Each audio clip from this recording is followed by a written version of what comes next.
At a time when many Americans are questioning the quality of public education in the United States, some schools are succeeding. In part 2 of our series on education this morning, we profile a rural school in northern Montana that has turned the youngsters onto science and the school into a national leader. From the hills overlooking town, the small prairie community of Sunburst, Montana, looks more like an area given to agriculture than academics. But for the 80 students who attend North Toole County High School, it is education that has put Sunburst on the map. Despite its small enrollment, the high school has a big reputation. It's one of the top 6 schools in the entire country in teaching math and science. And when you talk with the students, you begin to find out why. The teacher, he's excellent. I think it's fantastic. He's been really involved with Would you expect that with Sunburst Water? Yeah. How about that teacher, Montana native Larry Fauque, is the science department at North Toole County High School. Okay, good. It doesn't ionize. All right, so it shouldn't. That's a hypothesis. You really don't know when you check it, right? Yeah. How can a science department of 1 turn a school of 80 into a recognized national leader? Well, about 10 years ago, Fauque developed a program called Individualized Science Investigation. Unlike other schools where students study science from textbooks, students at Sunburst learn science by being scientists, with projects that can extend over 2 years. Designing and testing small rockets for microbiological air sampling. Effects of selected vitamins on the growth-inhibiting properties of penicillin. It's toxins produced by a fungus by the name of Helminthospora victoriae. In a small school like ours, it's very difficult to implement a lot of formal courses because I'm the only science teacher. We found, probably 4 or 5 components that are characteristic of excellence. Dr. Gary Hall works for the Montana Department of Education.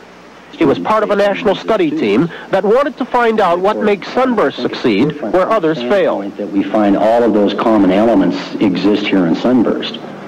We find a very strong community support program, a good administration, a good teacher, and as a result, a good school climate, which really encourages students to get involved in science and mathematics. Without the funds to operate a program like this, we really couldn't do it. This is a farming community, and I think people understand that, if you're going to farm, it's going to take equipment. It takes money, and if you're going to run a good science program, it takes some money too. Science is a very intricate part of our society, that we live in a technological society today, and that the kids have to be prepared to meet those challenges. And I think we're doing that. Of course, teachers play an important role, but the education process isn't the sole responsibility of just the teacher. I believe it's a responsibility of the entire community. We have a great group of kids, and I certainly enjoy working with them. Are they special? They're special to me. And they are willing to do the work that they have to do. It's like a part-time job because you have to really work at it if you want a good project. Kids feel good about their projects, and they like what they're doing, and they do their very best. I'm really proud of it. I think it's fantastic, and it's giving me a good start for my future.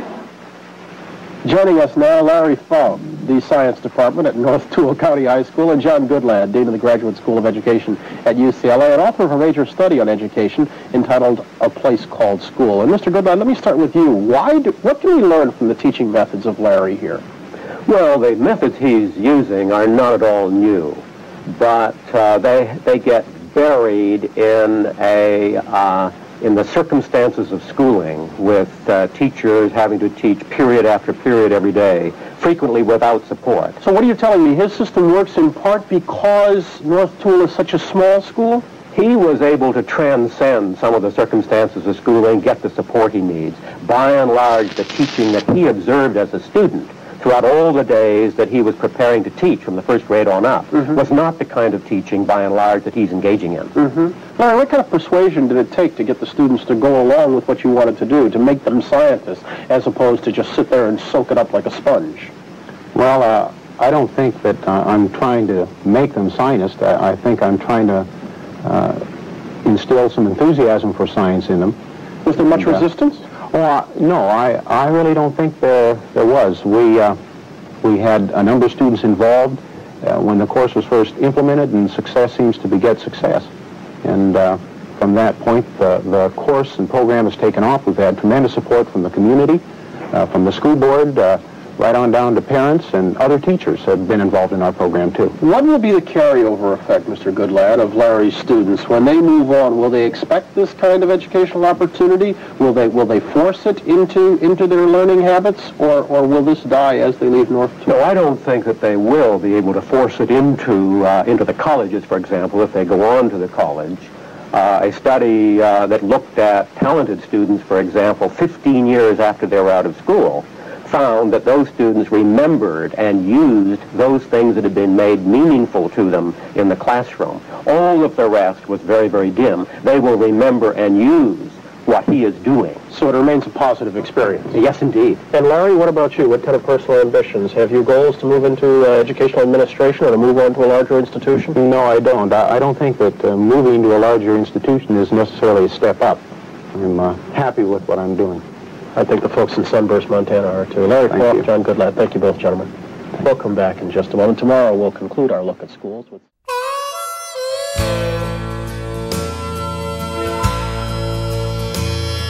I ain't lived forever, but I've lived enough. And I've learned to be gentle, and I've learned to be tough. I found only two things that last till the end. One is your heroes, the other's your friends. Your heroes will help you find good in yourself. Your friends won't forsake you for somebody else. They'll both stand beside you through thick and through thin. That's how it goes with heroes and friends. I grew up with cowboys I watched on TV. My friends and I sometimes pretended to be. Years have gone by, but now and again my heart rides the range with my heroes and friends. Your heroes will help you find good in yourself. Your friends won't forsake you for somebody else. They'll both stand beside you through thick and through thin. And that's how it goes with heroes and friends. Your heroes will help you find good in yourself. Your friends won't forsake you for somebody else.